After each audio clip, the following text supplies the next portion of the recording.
વંદે ગુજરાત, વાત ગુજરાતની। રાજકોટ ભાજપના ઉમેદવાર પુરુષોત્તમ રૂપાલાએ ક્ષત્રિય સમાજ માટે કરેલી ટિપ્પણીને કારણે ગુજરાતમાં ક્ષત્રિય સમાજમાં ભારે રોષ જોવા મળી રહ્યો છે।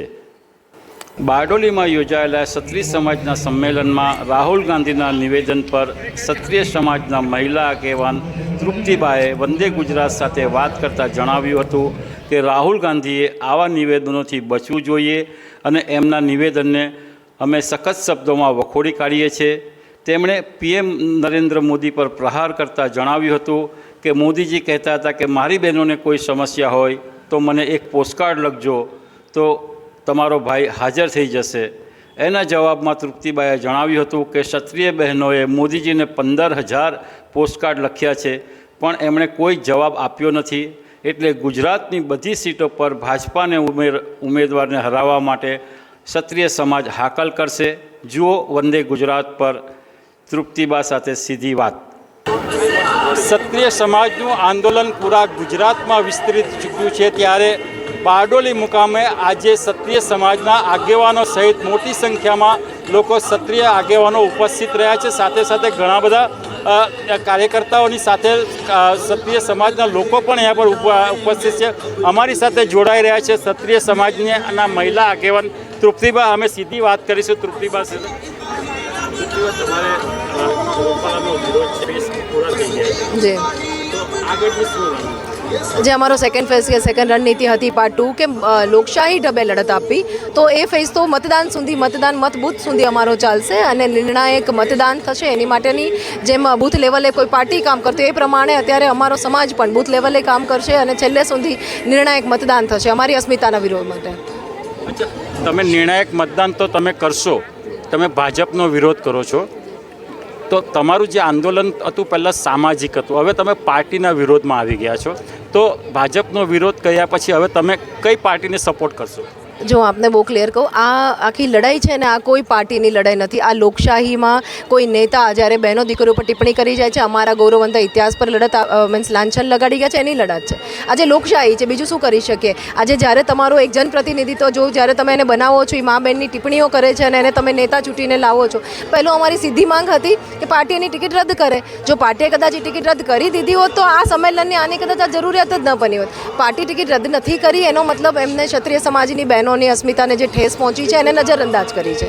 તો આજે લોકશાહી ઢબે અમે બૌદ્ધિકતાથી શાંતિથી લડત આપવા માંગીએ છીએ અને બૂથ લેવલ સુધી છેલ્લા દિવસ સુધી લડાઈ આપશું।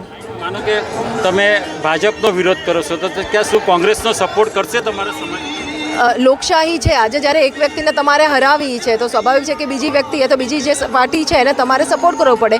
સપોર્ટની વાત એ છે કે નિર્ણાયક મતદાન, આજે કદાચ રૂપાલા સાહેબને હરાવવા છે તો સામેની વિરોધમાં નિર્ણાયક મતદાન થવું જોઈએ। એ એક અમારી લડાઈ છે તો એ તો એક સહજ એક ખુલ્લી કિતાબ જેવી વાત છે। તમે રૂપાલાનો વિરોધ કરશો કે પૂરા ગુજરાતમાં ભાજપનો? નહીં, પહેલો ફેઝ હતો જ્યારે અમારું પાર્ટ 1 હતું એમાં અમારી એક જ માંગ હતી કે આપણે રૂપાલા સાહેબની ટિકિટ રદ કરો। અમે કોઈ જગ્યાએ બીજેપી સાથે અમારો વિરોધ નથી, પણ જો બીજેપી રદ નથી કરતી તો સીધો સવાલ હવે બીજેપીના પર આવે એટલે સ્વાભાવિક છે કે 26 સીટ પર અત્યારે વિરોધ થવાનો થાય। તમારે ઘણી બધી સીટો પર તો ક્ષત્રિય આગેવાનો પણ ભાજપમાંથી ઊભા રહ્યા છે, તેનો પણ વિરોધ કરશો?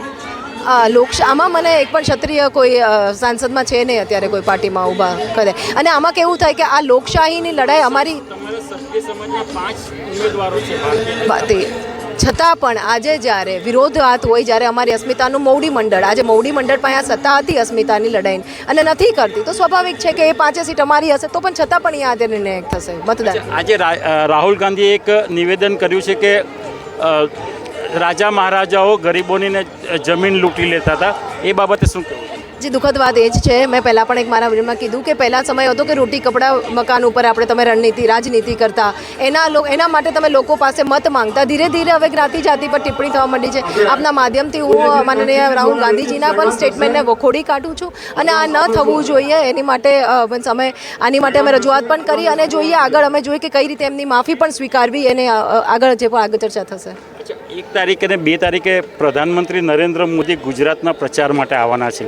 અગર એ ક્ષત્રિય સમાજને જો આહ્વાન કરશે અને રૂપાલાને માફ કરવાની હાકલ કરશે તો તમે શું કરશો?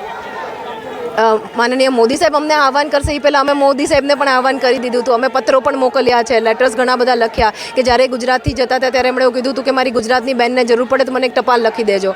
તો અમે લગભગ 10,000 થી 15,000 જેટલા ટપાલ વ્યવહાર એક સંસ્થા દ્વારા આટલી ટપાલ વ્યવહાર હતો. તો મને લાગે છે મોદી સાહેબને પહોંચ્યા હશે ત્યાં સુધી ટપાલ. તો અમે તો પહેલાં આહવાન કર્યું. માફીની આમાં કોઈ વાત જ નથી. સાહેબ પાસે પણ અમારો સીધો સવાલ છે કે આપ તો બહેનો દીકરીઓને ને નારી અસ્મિતાની વાત કરો છો, આપ સનાતન ધર્મની વાત કરો છો, હિન્દુની વાત કરો છો. તો હિન્દુત્વ સનાતન એટલે સ્ત્રી દાક્ષિણ્ય. તો આજે તમે એ નજરઅંદાજ કરીને આજે તમે અમારી પાસે એવી આશા રાખો કે અમે માફી માંગીએ તો સાહેબ પણ સમજે જ છે કે એમને ગુજરાતનું ક્ષત્રિય સમાજ હતો, ગુજરાત સમાજનો કેટલો ખમીરવંતો સમાજ છે. એટલે માફીની તો કોઈ વાત જ મને જ લાગતું સાહેબ કરે હવે. રૂપાલા સાહેબે ઓલરેડી ત્રીજી વાર માફી માંગી છે, 3 વાર.